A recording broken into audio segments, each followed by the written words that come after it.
Abbas Fekodi International, un grand bonjour à vous tous, vous qui me suivez partout dans le monde. Moi je suis ici à Kinshasa comme d'habitude, Titine Jolie. Je suis toujours dans l'ambiance de la francophonie 9e G. De la francophonie, comme vous le savez, notre pays c'est le pays hôte. Nous organisons pour la première fois une manifestation. Il y a grande envergure dans la dimension Oyo. Certes, combat ya Mohamed Ali na vraiment de Bundama Awa, mais il y a discipline moko, jour moko. Dans le terrain moko, dans le stade moko. Mais cette fois-ci, on aura plus de 7 jours de compétition. L'activité est ébélée, la discipline est ébélée. Côté culture est ébélée. Comme ça s'appelle à Brazzaville, il peut batikali simate bakokota. Donc Kinshasa, francophonie Chitok, on dit to lobaki kaka. Peu importe le problème que nous avons en Andaku, ceux qui ont mis bapaya, bachakana on a sé. Et après, il y a un problème de biso, ils ont lié la famille, biso congolais. Mais pour l'instant, on aura plus de 3000 athlètes. Je parle de athlètes, on a plus de 3100 comptés membres de la délégation. Donc on pourra avoir 4000 personnes ici à Kinshasa. Sur le biso, on va vraiment. Donc, tout est assez. On va parler de la francophonie, on va parler de dossier de foot, DSMP, Kono, Demia, puis faut éviter ceux qui vont être Kono, vraiment Tegaminduki. Comment va complice va maï pasteur trobete ma solo na nyonso tout les ali ko kendele kaka pourquoi pas Léopard contre Sénégal oh ça na onkutu na nous calendrier limité mais déjà tous ndongo na pona makambu yango et évolution ba joueur na biso concernant des baza ko évoluer likolo comment en Europe partout dans le monde ba marché ba transfert ndenge ali ko se dérouler ndenge zala kaka en ce moment il y a pas de championnat il y a tout est aux arrêts ici au pays, nous tous nous allons concentrer dans la francophonie. Francophonie, aux alliés, quelque chose de bien pour la nation congolaise. À travers la francophonie, c'est le moment où on doit vendre l'image. On doit montrer dans le monde entier une autre image de notre pays. Par rapport à soit RDC, oh RDC guerre. RDC je ba maman, RDC ba contre les bateaux RDC passe na passe. Mais avec la francophonie pour l'accepter bateau que tout ça la misée nationale na biso. Pour l'accepter bateau ba marme bimela ke bimakuna ke ko ba choko ba sukuna ba pendeza laka et ke ko ba choko pe zali. Boto ba mona culture na biso ba mona musique na biso ba roye ba biso to vivre ndenge nini ba côté na ba wenze donc mikolo de to bitaka li solo francophonie zo senga. Dès qu'on a Congolais propriété zalama mikolo ya to na ba pa na ndako moi lambo sokoli oniki moi faire secourir zate ata faire makalo oniki ba s'occuper moi kokata ya ma propriété faut zato na ba pa na ndako ba chege quand même to ba chege na fo bulté ba chege na ba site nyo studio oh ya francophonie ya francophonie bolongo na ba poussa musika bolongo pemena ba victoire ba ponga biwa na bolongo pemena ba livulu ba rompenga ba bolongo na ba porter bolongo nanu bokanga na mutema to kufa nzala te ba pa bazali et je voulais aussi que sur le ministre intérieur pena numéro 1 la police ville province de Kinshasa je pense faut doter la police de biso ba tenir sika je ne vois pas ba policier na biso ba tenir au ba lettre déjà konzuluka de ba qui la sécurité na francophonie parce que ba tenir la salité. D'ailleurs, si vous avez une unité de urgence, vous pouvez vous tenir sika. Tu as polo car vous avez comme la police dans noir parce que na tenir la police sur la nango. Je peux coacher ça moi bi. Même phare DC, ba pemo bozala wana to sengi ma propriété zala. Biso pe ba population ma propriété zala to mi ba paya. Tu comprends? Merci vraiment ningi zala kawana. Le boss d'Oda Muchoko nang Angola, Bambota trop n'engage la gare d'ailleurs au CPL parce qu'il y a un système de propriété. Ils sont du côté de stade d'Ango parce que vendredi c'est gratuit et après ça sera payant. Droit d'entrée, vendredi c'est gratuit. L'activité que vous allez belé, faire un goal à Robeta, faire donc vraiment c'est une fête. Alors faisons de façon que nos invités, c'est pour la fête na biso. Vous comprenez? Moi, on a parlé, puis on a parlé. Donc, attends, on a mis la soirée de la fête, on a tant de blocs dans la fête. On a laissé un bois, on a appelé de Damarango. Donc, tout le monde a été, tout servi, va se retrouver. C'est toujours comme ça. Bisou, tu n'as pas battu. Et cette fois-ci, tu ne vas pas battre. Comme ça, nous allons juger. Tant qu'il n'y aura pas Batou Bayamarabiso, on se plaît souvent. Compétition, moi, c'est en Tunisie. Oui, en Tunisie, boxeur, il y avait un boxeur congolais, il fallait gagner. Mais bizarrement, à perdre. Président de boxe, le général Ilunga, à Fachaka. Mais vous n'organisez pas chez vous là-bas. On a appris. Comme ça va permettre même aux membres du jury, des arbitres congolais, des disciplines, ça se passe comment? Et nos athlètes, nos jeunes, nos disciplines, diverser. Parce que francophonie, on a plus de jeunes. Et ces jeunes-là, dans leur pays, avec l'État, veuillez m'excuser, donc nos jeunes, déjà, écouter la francophonie, 3, 4, 5 ans après, après, écouter les Jeux Olympiques. Écouter la Coupe du Monde de spécialité,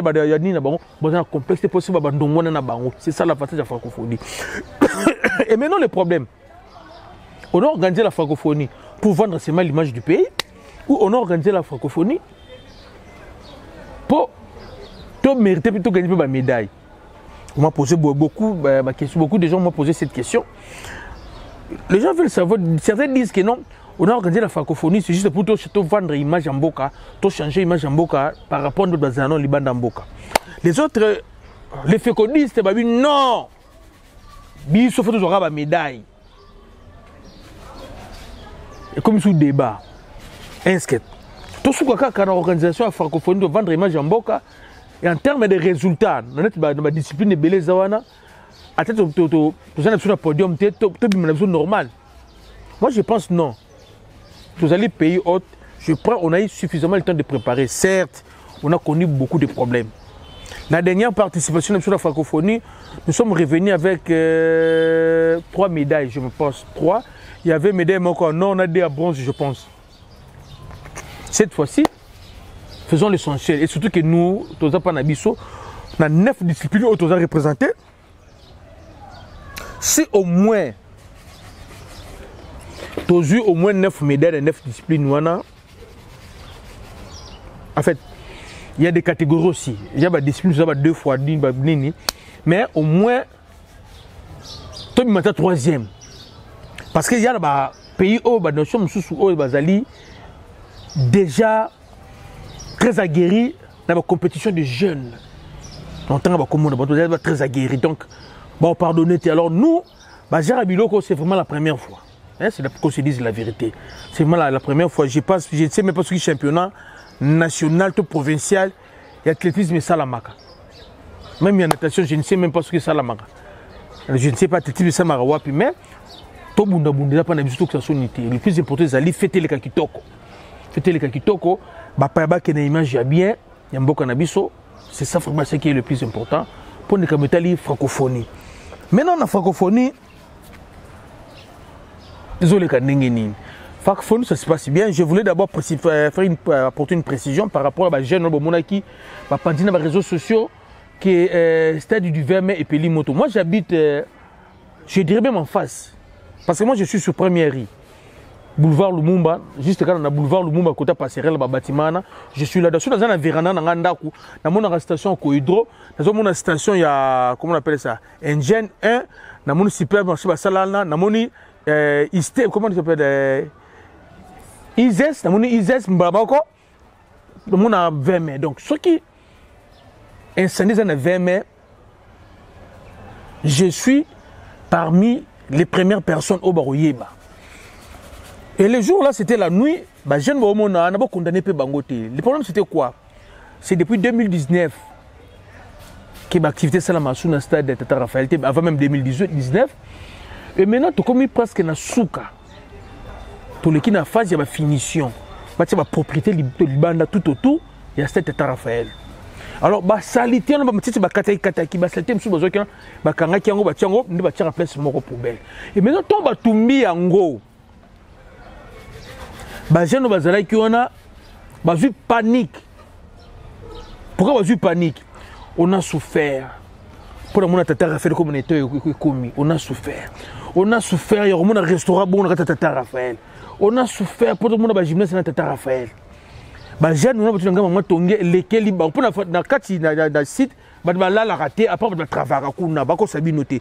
Les gens vont ti libana tombe ba moni moto na pesi bon non pourquoi pas cause ba poubelle oyo bakangisi yango ba tiango ba camion ba ke tumbango aye pourquoi ba tumbiango awa nde ba jeune ba panique sali ba ba biki no ve meziki bo benga nenu c'est parce que ba boy biloko c'est n'avait même pas la moto mais Dieu grand ba tout qui on peut nous dire que ça fait mettre ziki na ngote nous c'est la Fekodi ve mes ali moko base à Fekodi donc bo benga biloko moto ni ba maison préfabriquée ni ba côté Ujana ni parking ni Tata Raphaël Yemoko ni restaurant ni ba ni loko mo ziki na ve mais ezate côté là c'est tranquillisé makamozali ko kende francophonie l'activité est bandit mais cérémonie officielle de début à francophonie qui banda lobby le vendredi donc raison pour laquelle même chef de l'état fallait qu'il ne va voyager d'ailleurs voyager était pour nos alawana les alliés surtout aux alliés entre aux alawana l'entrée c'est gratuit après na activité de francophonie ça sera payant mais lobby comment les lots vendredi les alliés gratuit gratuit. Donc, côté francophonie, il ressemble aux athées. Les gens disent que notre lobama, tu vas que lobama B, menace. Non, non, papa. Si il faut qu'on dénonce, nous, c'est la Fekodi, on dénonce. Ce qui me dit, c'est le Moussalama Lamou, pour mettre les maboko. On dénonçait la préparation, il y a francophonie parce qu'on ne voyait pas.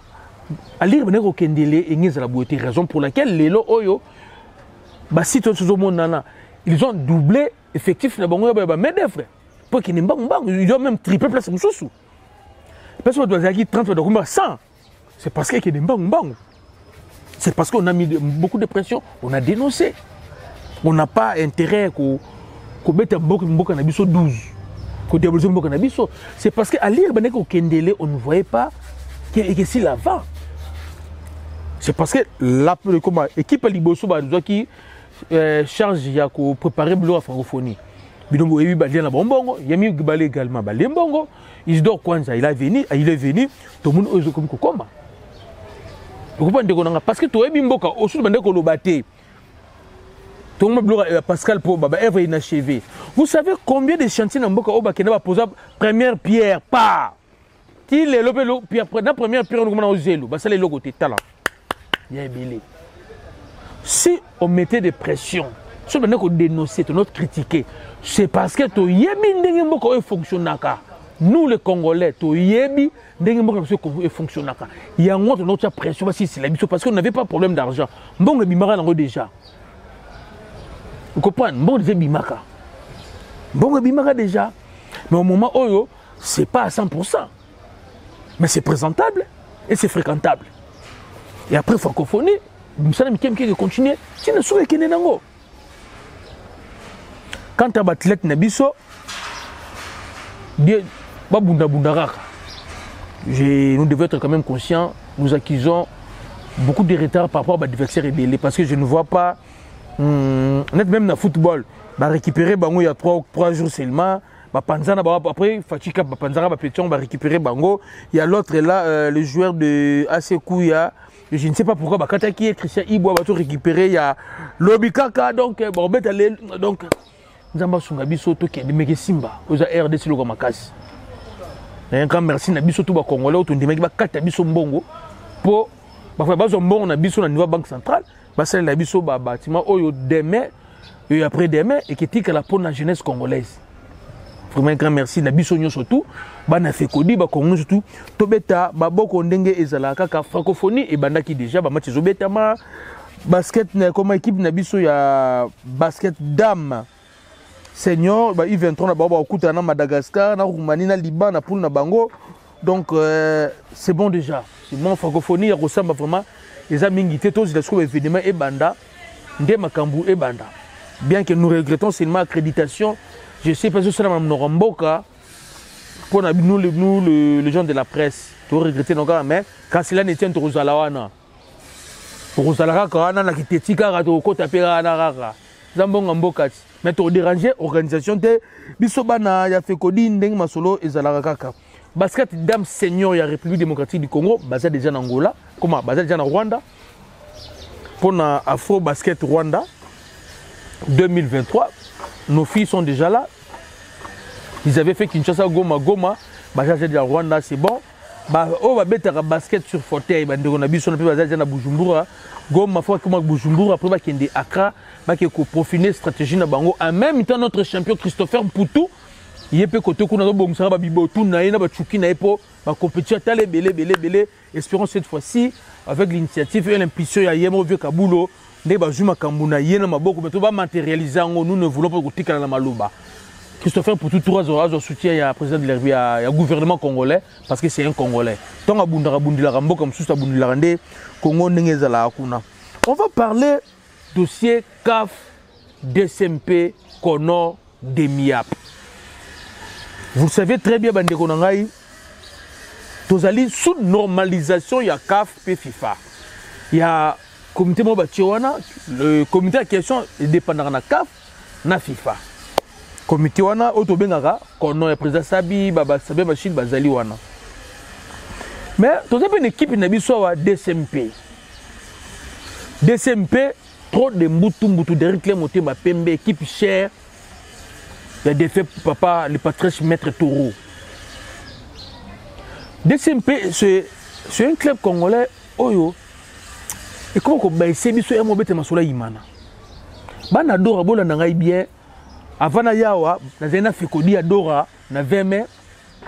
Tout ça, on a Bangwana. Tout le monde a moi, na kin, koto, chez Makola, moi, na kin. Na saban zétel, peut-être, tu linga, puis moi, boule, peut-être, bête à ma brique.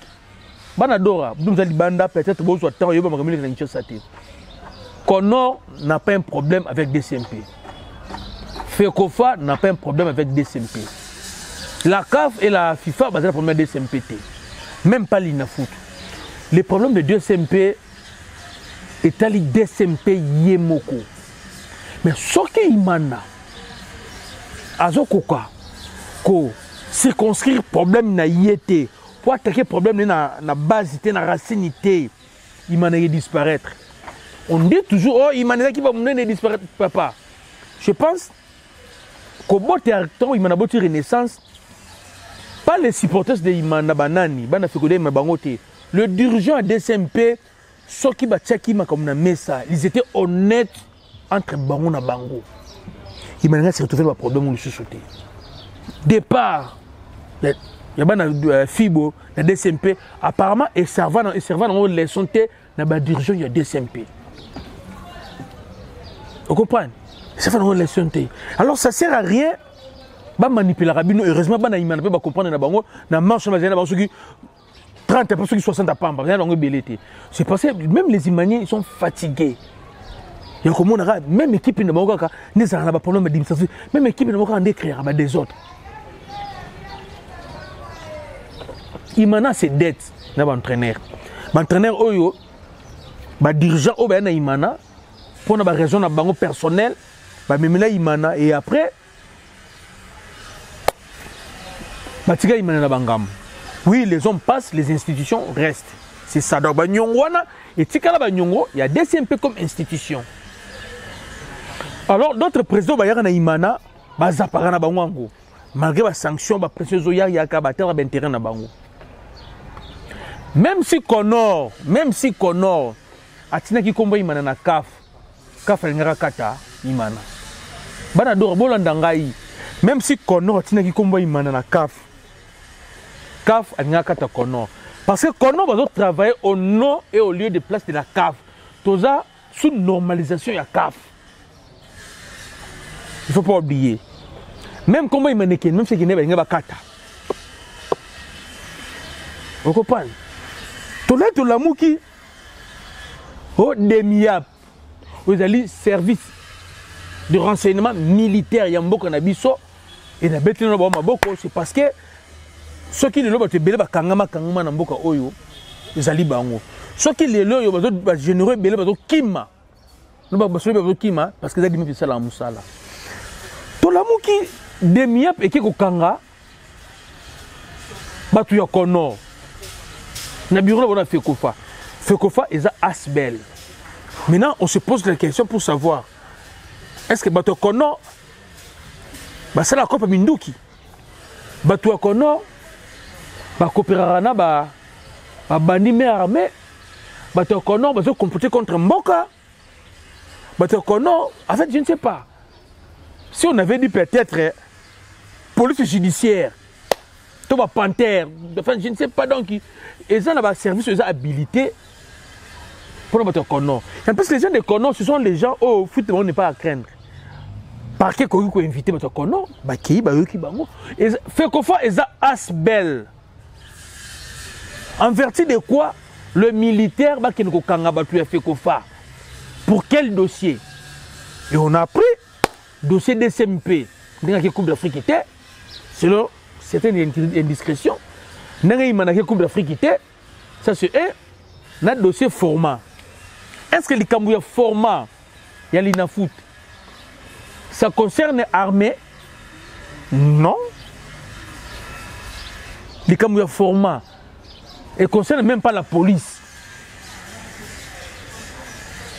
Mais comment les soldats, renseignement militaire, qui nous kanga, les civils, qu'est-ce qu'on sous-entend dans l'interpellation? Fait qu'il faut un bon mamindu qui n'a qu'à dire. C'est la COP M23. Comment le militaire va civil? Oh, dossier DCMP. Mais dossier DCMP, faut que ça connaisse. DCMP est en train de payer la turpitude de Yemoko. Vous ne savez pas. On dit à nos clubs, veuillez vous professionnaliser. Balingi na bangote bandekonobola na bana fikodi. Balingi na bangote. Balingi na bangote. Je sais pas ce que nous va changer combo. Parce que, comment il s'appelle? José Manzekou. Azala sous-secrétaire ya Imanate, mais le correspondant Mouré Yaga na combo Imana. Na Imana, normalement José Manzekou. Dans niveau interne, il y a des sérieux problèmes au niveau interne. Ni tété, l'argent ça fait qu'on fait. L'équipe de club Imana, l'équipe de Imana, vous excusez-moi, même si vous êtes à l'eau, à la personne de Bilima. Pour payer les entraîneurs là, on dit 80-82 000 $. 80-82 000 $, c'est rien pour DCMP. C'est pour rien pour DCMP. Bon créer pour produits dérivés. Bon nous comme Kedimbala. Il faut perso. Ça les beaucoup ça va contrat na bango. Bon té produits dérivés pour qu'on solutionner le problème na bino 80 000 $ là. Et ça qu'on a opté. Maintenant cette année on a perdu une place. Officiellement la CAF n'a pas saisi la FECOFA qui va retirer Bisso pour du bon. Placement quoi. Aux dernières nouvelles, c'est parce que comme on manie Maïgnon et qu'il y en a qui n'arrêtent et on va arrêter comme on a été. Donc, on n'a pas la notification qui va retirer Bisso placement au niveau CAF. Au niveau confédération. Parce que comme j'avais dit l'autre fois, en termes de performance, saison passée, le côté qui fasse des poules. Saison les gars qui m'a démasé Bazalaki, saison vite Bazalaki. Donc ça prouve que côté performance, bien qu'il y ait toujours qui sont moussiennes, donc il va finir la demi-finalité, mais quand même on évolue tout le monde à la quart de finale. C'est à cause du désordre. Et je pense que l'argent c'est à Kono, ou à qui dureté dans la décision naïe. Ce qui dire la décision naïe, mais comme naïe logo comité. Le club ne peut jamais être au-dessus de FECOFA. Peu importe qualité, torrent, il y a d'urgent club. Sinon, tu vas revenir à l'époque où il y avait Omari. Vous comprenez donc? Batouya Imana, Boutika Konor Kimia. Konor n'a pas un problème avec des CMP. Likambouya, qu'on soit sur renseignement militaire, il y a Kokanga Batouya FECOFA et Sopi Bisso. Et je ne sais pas quelle sera la position, il y a CAF, il y a FIFA, il y a problème. On a évité des décisions CAF, il FIFA, à Nîmes. Quel va sanctionner Bisso? Comment renseignement militaire, comme c'est missionnaire, comme Asbel? Qu'est-ce qu'il y a des militaires dans FECOFA? Pour organiser un match, le ministère de l'Intérieur atteindra la police, le ministère de la Défense atteindra les soldats. FECOFA a un soldat T.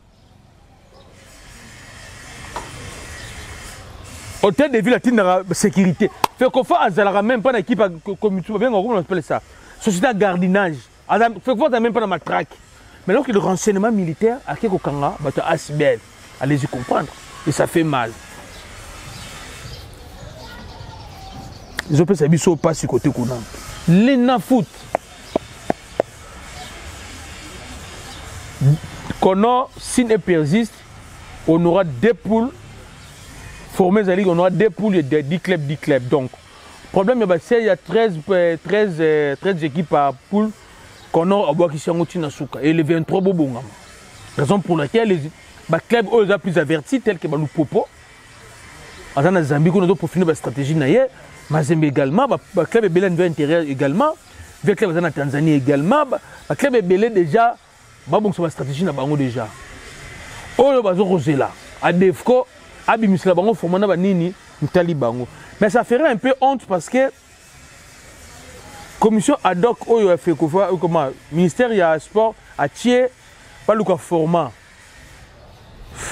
Si ça marche pas, je pense que c'est le ministre qui sera humilié. Parce que tu as des fois, tu s'appuyer dans le ministère. Pour moi, c'est pas dans le ministère. C'est pas qu'on a, boy. Mais dans le côté de Nini, ça n'a pas bêté. Mais quand on a quand même un réseau, papa, on ne peut pas voir un championnat avec 26 clubs. Quel bango bimil ou 26 c'est bimil wap. Après 4 ceux qui 5 ans oyo, tu peux championnat malongate. Tu vas moment à 26, le coup tu quittes. Pour te renforcer la qualité du championnat, tu comme bel peut championnat pour l'aïe. On a fait 6 et 4 qui 5 championnats à Malamouté. Il y a beaucoup de faiblesses dans le club Nabiso. Alors on ne devait pas plus déjà championnats d'élite. On était réduire d'un effectif pour pas obtenir le mouquin tout tal la bangona nous te coach la bango esprit pour pas kemba après on nous ben ben misusu bino bolingo ba ça ba obaza ebelé tu vois que c'est misusu parce que misusu wana pour toi comme un championnat de qualité nini. Déjà jusqu'à là on n'a pas un sponsor officiel. Vous voulez qu'on revienne encore dans les Kamoto, c'est la bon à quel l'État. Côté là, mais Simbate. Côté là, et que Simbate, bande konangai, tout ça qu'on évolue vraiment. Les boss qui te pendent là. Merci le message. Adolphe Mouteba, merci également. Pourquoi pas président Pakis, président Claude Mpende. D'après Sibino Bambo, tu es ban tout la base populaire en Angola. Maman Nassimbe Kanzamba Kabelo. Et là, vous avez dit que Léopard Senior. Ah. Coupe du monde, tout ça pour le monde au Sénégal. Toi, pour le monde en Mauritanie. Pour le monde en Mauritanie. Pour le monde au Soudan. Dans le Soudan du Sud. Toi, pour le Moko. Bizarrement, 4 nations sont pour le Moko. Nabiso Moko. Même en Mauritanie, même au Soudan, même au Soudan, et comme on dirait qu'il faut RDC, dans le Sénégal, pour nous il y a des débats partout, je reçois des appels partout. Même au Sénégal, à Kinshasa, en Europe, en Asie, il y a des débats et ça salam. Certains Sénégalais disent qu'ils sont gagnés à Bangote. D'autres disent qu'ils sont Makala. Nous sommes une équipe aguerrie. Nous sommes RDC à l'année fantôme. Mais chaque nation a un problème. Si les autres nations, y compris nos frères sénégalais, pensent que le Sénégal ne faut pas la première place. Mais il faut qu'on y ait chaque nation a un problème. Je donne l'exemple du Sénégal. Le Sénégal a un problème. Il y a un problème en Mauritanie. Il y a un match Sénégal en Mauritanie. Les sportifs sénégalais le plus avertis savent que le match à Sénégal en Mauritanie, ils ont rejeté. Ils ont rejeté. On comprend? Oui, sur papier, le Sénégal est un favori. Mais le football évolue du jour au jour.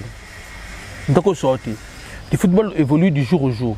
Vous savez que dans la poule Nabiso, à part le Sénégal, les clubs ont eu le temps côté du Sénégal. Parce que les Sénégalais ont déjà une équipe, maintenant un bloc, Zobeta. Alors les autres là, je dirais peut-être en Mauritanie également, où on a une équipe, nous on est en train de monter une équipe, et les autres sont en train de monter une équipe. Ceux qui déjà, les anciens joueurs au Sénégal, bah c'est mission de RDC. C'est parce que bah on ne sait pas juste remettre en Sénégal.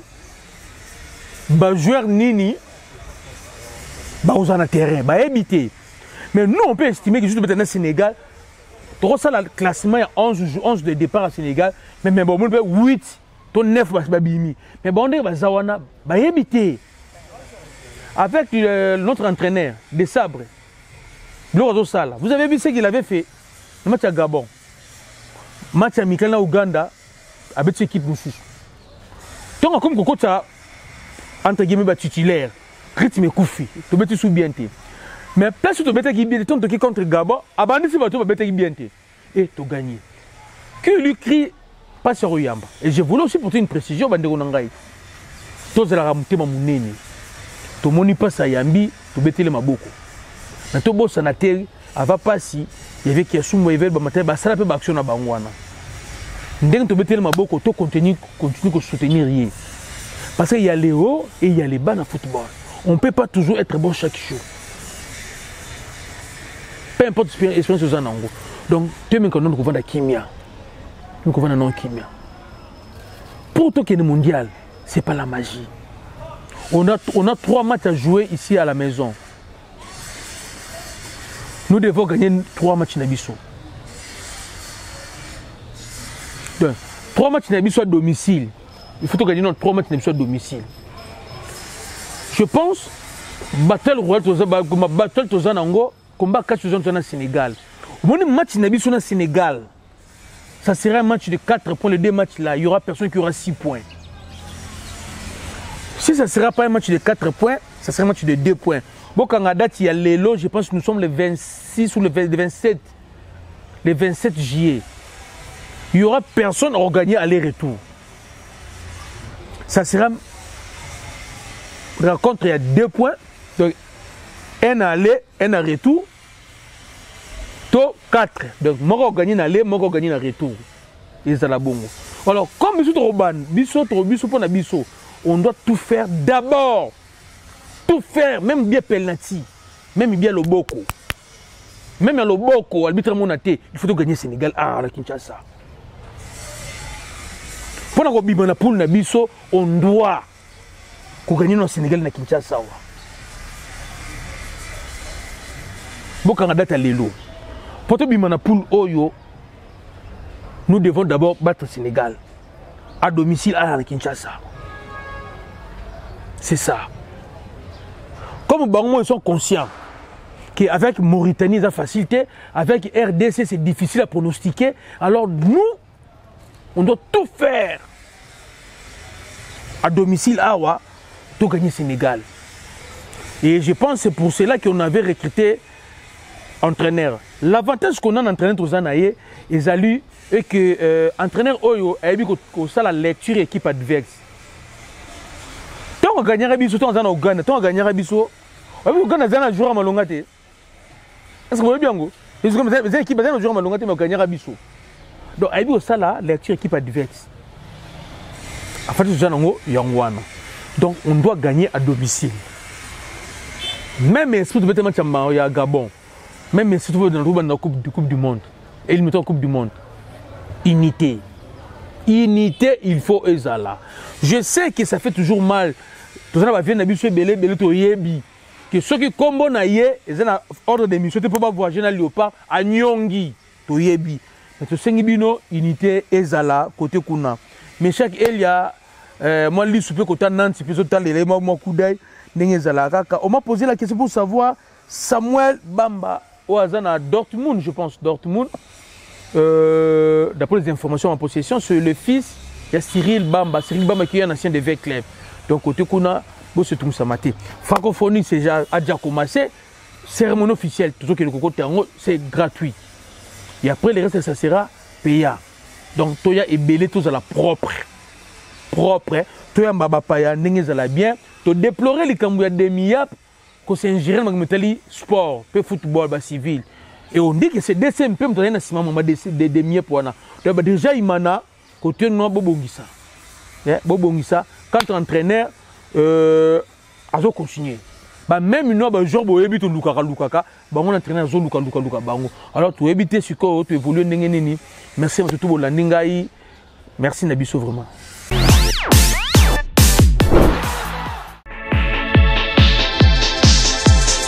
Nations for Ivory Coast have been Ghana.